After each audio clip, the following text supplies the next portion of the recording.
Hello, Easton, and welcome to the Rabbi's Roundtable. I'm Rabbi Peter Hyman, and instead of coming to you from the studios of MCTV, we are still coming to you from the sanctuary of where I work. But I'm glad to see you. We have a very interesting and important show for you today. I am delighted that the following friends and new friends will be joining us. First, of course, is the Honorable Peter Francho. Comptroller Francho is the Comptroller of the state of Maryland, for the state of Maryland. And Peter, thank you for coming back to the Rabbi's Roundtable. Next, somebody who really needs no introduction locally, Matthew Peters. Matthew is the director of the Chesapeake Multicultural Resource Center in Easton, and Alex Handy, who is the director of the St. Vincent de Paul Society in Easton. Then Sarah Dufresne is here with us, along with Adriana Lee. Welcome, everybody, and thank you for taking the time to be on the Rabbi's Roundtable. We have I think, an important session before us, given that we are still knee-deep in the COVID-19 realities. And I'm going to ask just for a moment, Matthew, if you'd start, what have you experienced, given that you are dealing with the community that you deal with, and also in the greater context of the entire community? Sure. So just to kind of start, to recap of who we are, the Chesapeake Multicultural Resource Center. We're located here in Easton, and our mission is to provide services directly to the immigrant community here in our region, primarily Talbot County, Caroline County, Dorchester County, Queen Anne's County, even though we get clients, especially now, from all over the state, even from Virginia, Delaware, and Pennsylvania. So we don't turn anyone away from our services, but most of our clients, our immigrant clients, do come from right here in Talbot County and the neighboring counties.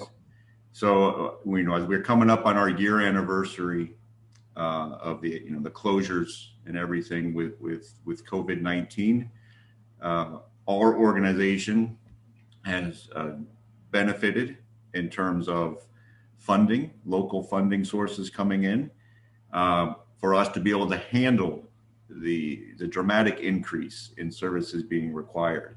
So we went from providing around 400 unique services every month through our office to the immigrant community to over 800 services a month. And we wouldn't have been able to do that without some local assistance. When all the first kind of wave of care money came in, we were at the table and we were able to set up a hotline service, bring in another person to be able to manage the phone calls coming in, since a lot of services had to be virtual. And we've been able to kind of maintain some of this local funding and assistance to keep our staff up, motivated, safe, so we can open safely at times and keep that face-to-face interaction with our clients. And then we've really kind of had to expand what we do. So through our offices, we are now also contact tracers. We are setting up all the appointments for still every day for testing. Excellent. Now for the vaccines. So we're able to really be at the forefront of this virus, to see every aspect of it and interact with clients throughout it. Excellent. And I know today we'll be focusing a lot on more of that aid. And yes, obviously, with each month that passes, the economic hurt grows. Yeah. And some people have been fine, sure, because they maybe were in a type of area of work or employment that wasn't affected. But we look at a lot of our clients, and they're the domino effect of when it hurts one business, it goes down and hurts the others. And Alex, what have you found? We are the Society of St. Vincent de Paul. We help those in need with food pantry, financial assistance. We also operate a store, a thrift store, The first thing we had to do in response to the COVID was to move our entire food pantry outdoors. So the people that come for food, who used to be able to walk in and select what they wanted, now are coming by car, and they drive a little gauntlet area where we register them. We only help people from Talbot County, although we do make exceptions when people come in and they don't have any food and they're from another area for one time anyway. But people come twice a month for food, or they're allowed to come twice a month. We're open twice a week on Tuesdays and Saturdays. And we have stations where we hand out food that's shelf stable, peanut butter, tuna fish, pasta, different items. Then they drive to the next station and they get fresh vegetables. The next one, they get pastries or bread or whatever, and then meat, and different items. So it's a drive-through, and so it's been a successful change from the way we operated before, and our people have done an incredible job of maintaining that.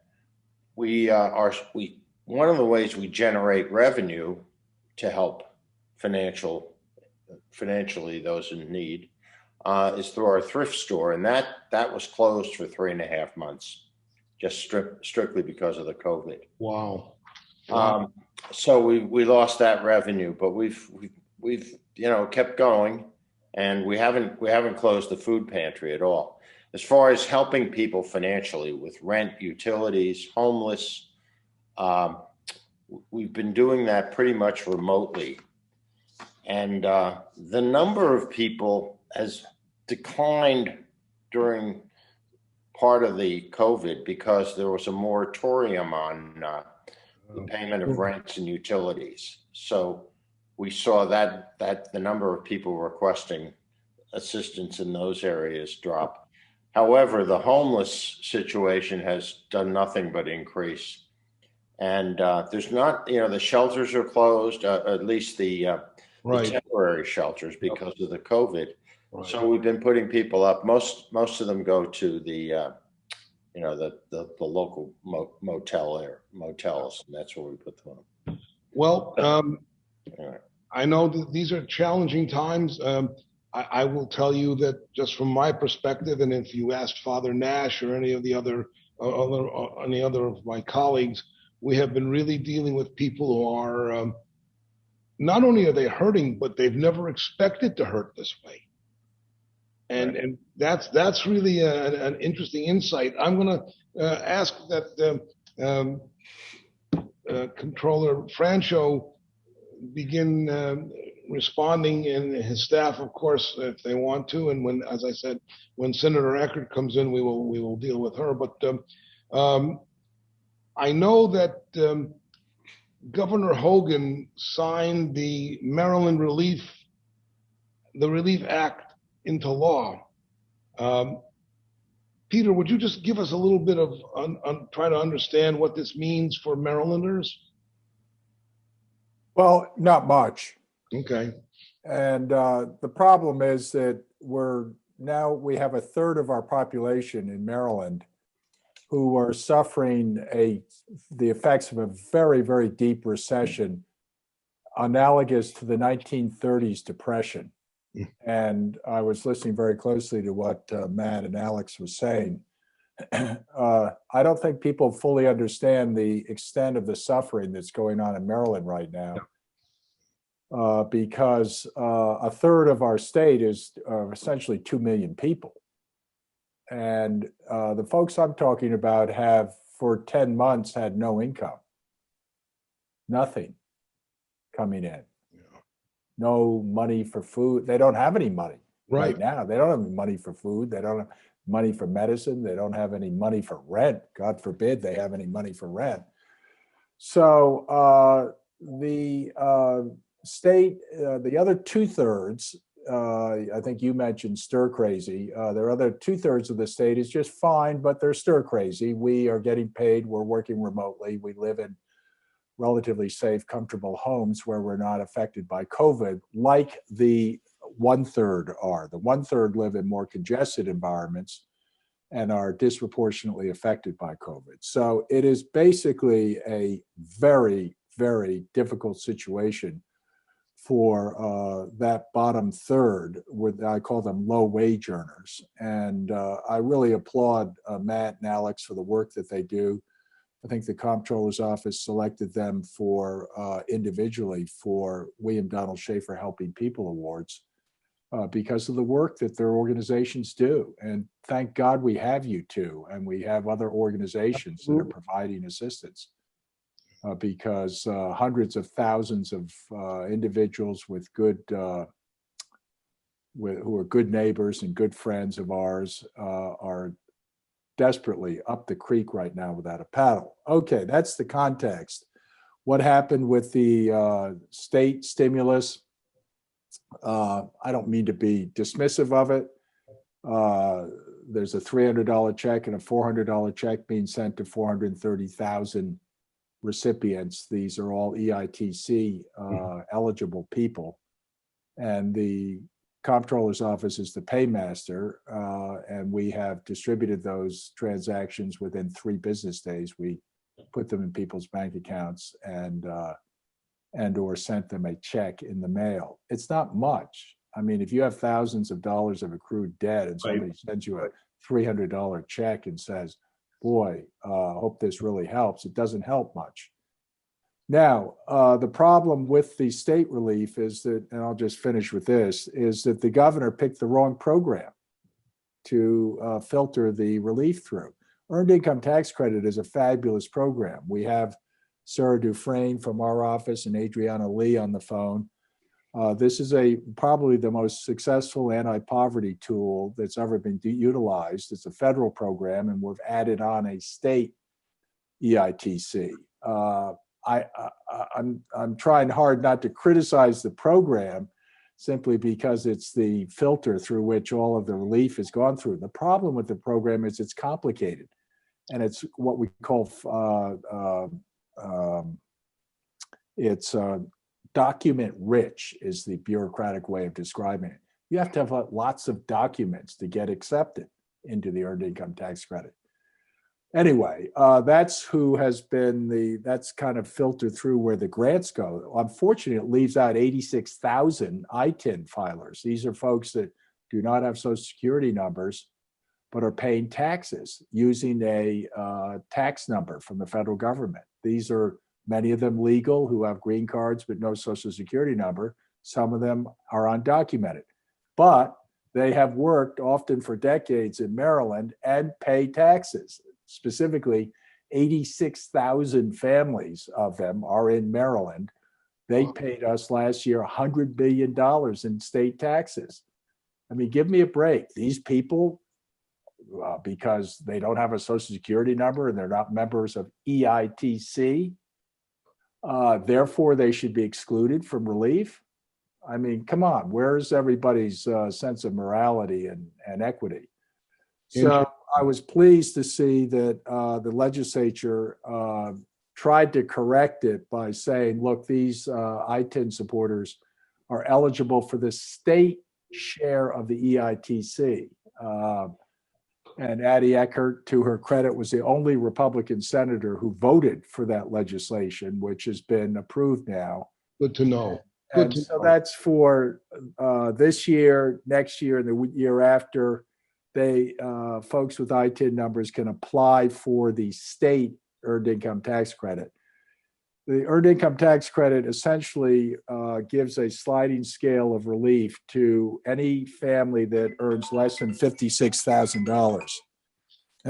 So that if you have $56,000 in income or less, and you have 3 dependent children, under EITC, as a reward for working hard and doing the right thing and having a good job, or a low-paying job, but nonetheless a job, stable job, you'll probably get you could get anywhere from a $6,000 to $8,000 check in the mail from the government. Well, it's the biggest check you're going to get. I guarantee you. A lot of people use it to get themselves out of where they are, low wages, into a higher wage job. So it's a good program, but and then it slides down depending on your number of dependents and whether you're married or not, single, et cetera. So it's a very effective anti-poverty tool, but it's not a very good tool for distributing relief.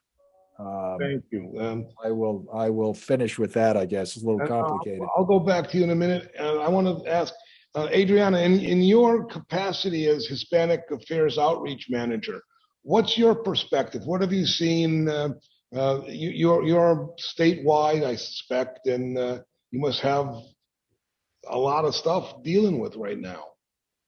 Yes. Actually, I'm so happy to be here. Thank you very much for this invitation. No, thank you for taking the time.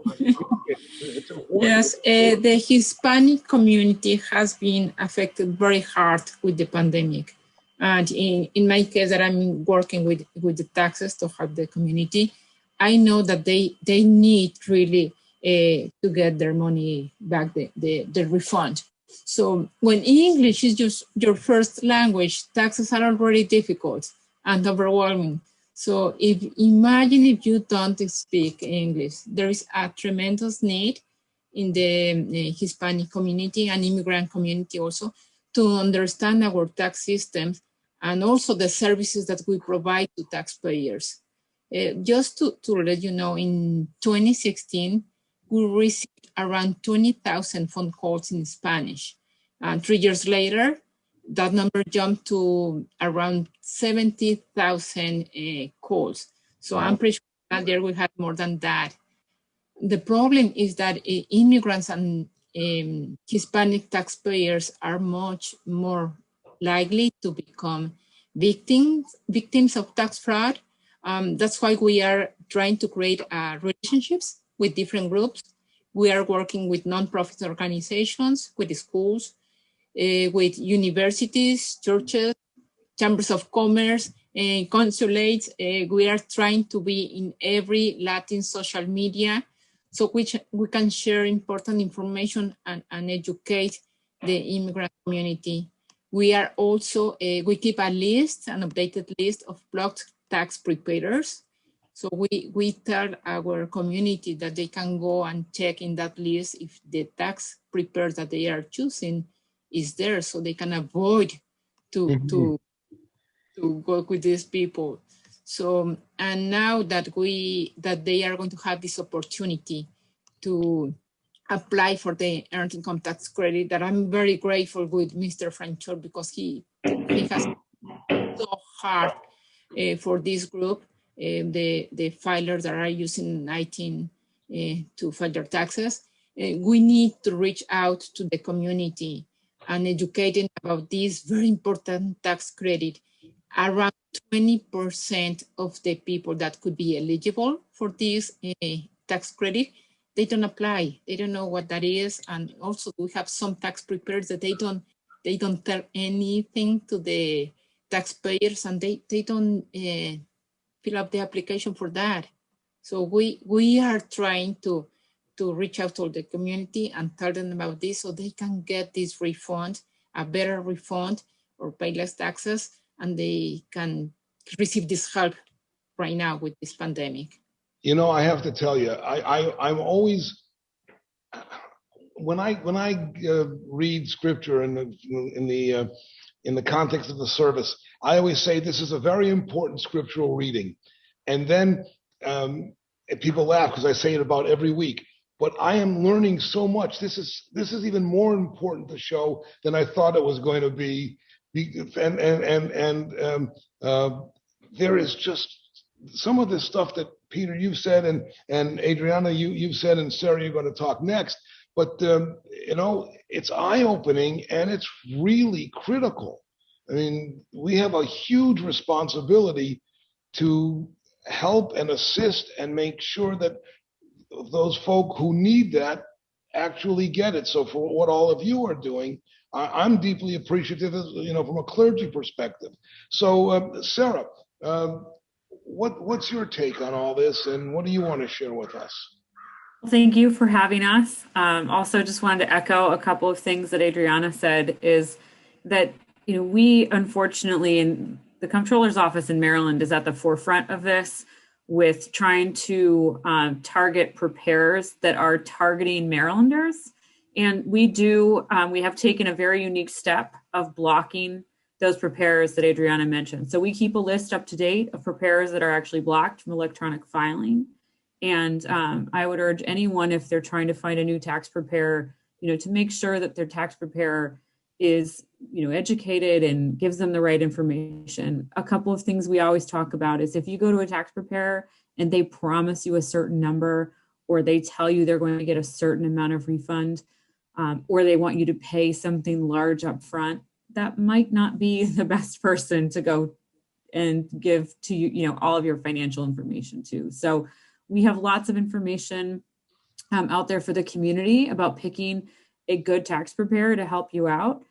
We also do have it's iFile. It's the Comptroller's free filing for individuals, and that's a very great system as well.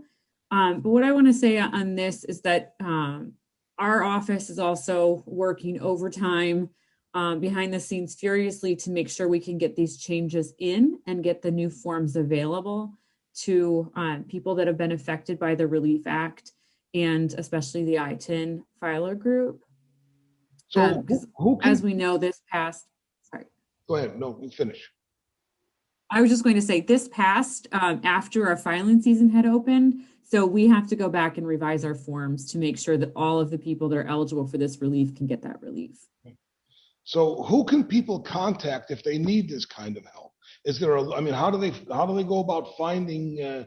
Here's a way they can contact. How about if they call the Comptroller? Works for me.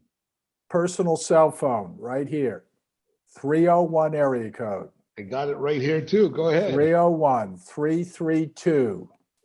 Matt, write it down. Don't lose it. 301-332-1961. I will, in all likelihood, pass you along to Sarah or to Adriana. But the point here is that you need to really intervene on behalf of your clients and your constituents, because Sarah was just brushing the surface of financial fraud and people that abuse their offices.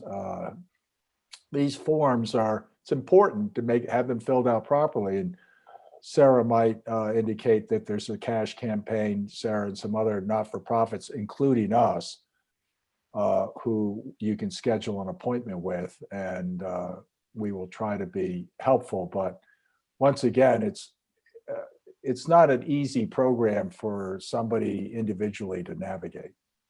Sarah, I'm sorry I interrupted you, but no, that's fine. Excellent reminder. Cash campaign, VITA, which is VITA, are two organizations also that help people with tax preparation. And we do have the Comptroller's branch offices, which are closed to the public right now, but are taking virtual appointments. And our website also has some fantastic resources as far as dedicated phone lines, emails, etc. And Adriana, I'm sure, has more info on that as well. Yes, we have a number that is 1-800-638-2937, and also an email address that is taxhelp@marylandtaxes.gov. We receive calls and emails in English and Spanish. We have bilingual staff everywhere. Good. So I'm very grateful about that, because I have worked in some other places and they don't have bilingual staff. Here we receive everything. And also something that I always want to tell to the community is that we don't care about the immigrant status.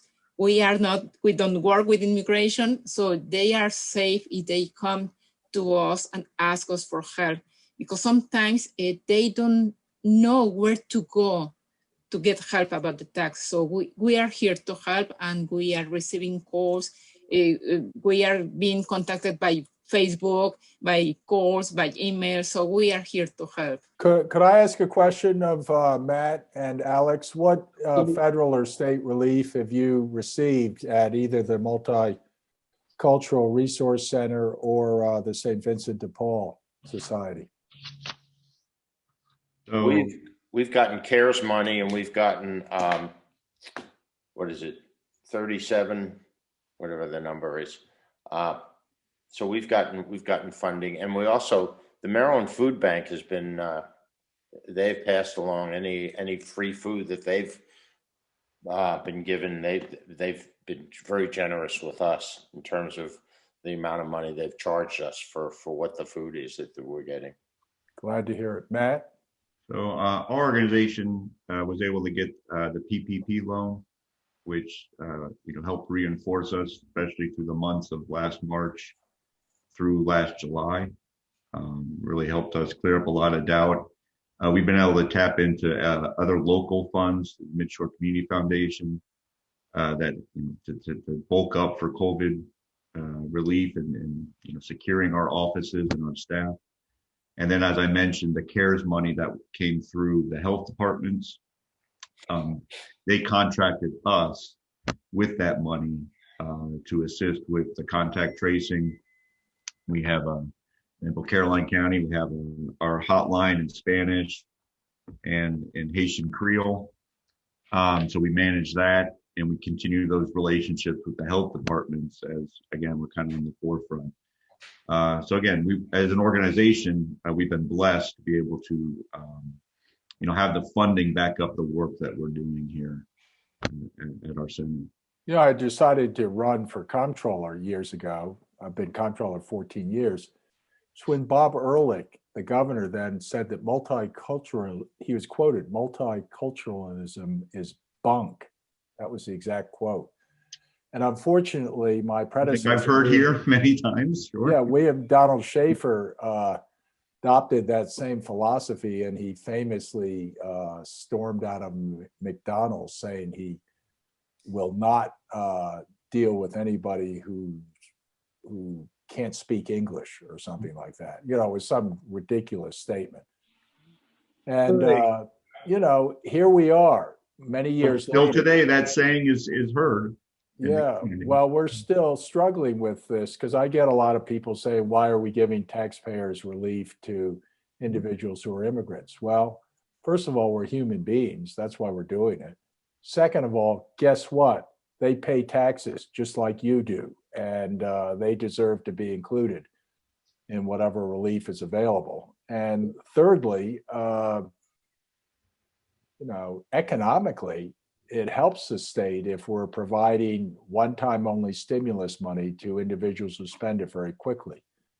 Can I add a point to that? Fiscally, it works. And what I'm amazed at, Rabbi, and this is your question for you, what do you say when people come up to you and say, no, we shouldn't do this? How do you appeal to their better instincts? First of all, I remind people that most all of us were immigrants at one time. All right. I think that's a huge response. I don't know that I'm pretty sure that there's nobody in my congregation. I say this with some confidence, whose parents, grandparents, or great grandparents didn't come from someplace else. And not only that, but I also respond by saying, and maybe this is the Boy Scout in me, sorry, but the promise of America speaks directly, as I understand it, as I've perceived it, as I've lived it, as I've experienced it. The promise of America says to those folk, I've gone in New York Harbor and I've passed that statue. It says, give me your tired, your poor, your huddled masses yearning to be free. I think that's the response. I know it may be a bit Pollyannish, but I don't care. That really is the response. Let me ask another question of the comptroller. The legislature recently passed Senate Bill 218. Can you explain a little bit about that and tell us how that helps filers and how they're affected by this? 218 is the I-10 expansion for the EITC. Okay. So that is what Comptroller had mentioned. Senate Bill 218 expands the earned income tax credit to the Marylanders that file with an I-10, and that's an individual tax identification number. It is available for people that do not have or are unable to get a social security number. Okay, now I understand. But they do pay taxes at the federal level. Under IRS rules, if you have an I-10, you are not eligible for the earned income credit. And so at the Maryland level, the General Assembly passed Senate Bill 218 to expand the earned income tax credit to I-10 filers for 2020, which is our current tax filing season, and then the next 2 tax years as well. And that is commendable that they did that.